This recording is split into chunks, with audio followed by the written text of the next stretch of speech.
আবৃত্তি পরিবেশন করছে সাঞ্জলি মাইতি। নমস্কার। খেলাধুলা বিশ্বকবি রবীন্দ্রনাথ ঠাকুর। তুই কি ভাবিস দিন রাত্রির খেলতে আমার মন? কখনো তা সত্যি না মা, আমার কথা শোন। সেদিন ভোরে দেখে উঠে বৃষ্টি বাদল গেছে ছুটে, রোদ উঠেছে ঝিলমিলিয়ে বাঁশির ডালে ডালে। ছুটির দিনে কেমন সুরে পুজোর সানাই বাজছে দূরে। তিনটে শালিক ঝগড়া করে রান্নাঘরের চালে। খেলনাগুলো সামনে মেলি, কি যে খেলি কি যে খেলি, সেই কথাটাই সমস্তক্ষণ ভাবনু আপন মনে। লাগলো না ঠিক কোনো খেলায়, কেটে গেল সারা বেলায়। রেলিং ধরে রইনু বসে বারান্দাটার কোণে। খেলা ভোলার দিন মা আমার আসি মাঝে মাঝে।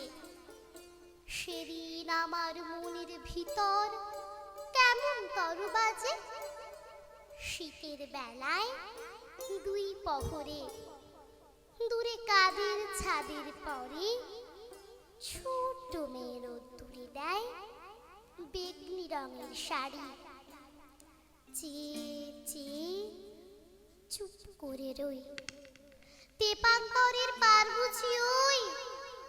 মনে ভাবি ওইখানেতে আছে রাজার বাড়ি। থাকতো যদি মেঘে ওরা পক্ষী রাজের বাচ্চা ঘোড়া, তক্ষুনি যে যেতেম তারি লাগাম দিয়ে কষে।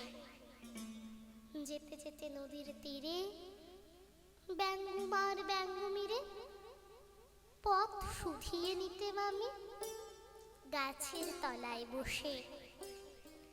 এক একদিন যে দেখেছি তুই বাবার চিঠি হাতে চুপ করে কি ভাবিস বসে ঠেস দিয়ে জানলাতে। মনে হয় তোর মুখে যে তুই জানো কোন দেশের মেয়ে, যেন আমার অনেক কালের অনেক দূরের মা। কাছে গিয়ে হাতখানি ছুঁই হারিয়ে ফেলা মা যেন তুই। মাঠ পারি কোন বটের তলার মাসির সুরের মা। খেলার কথা যায় যে ভেসে মনে ভাবি কোন কালে সে কোন দেশে তোর বাড়ি ছিল, কোন সাগরের কূলে। ফিরে যেতে ইচ্ছে করে অজানা সেই দ্বীপের ঘরে। তোমায় আমায় ভোরবেলাতে নৌকোতে পাল তুলে। নমস্কার।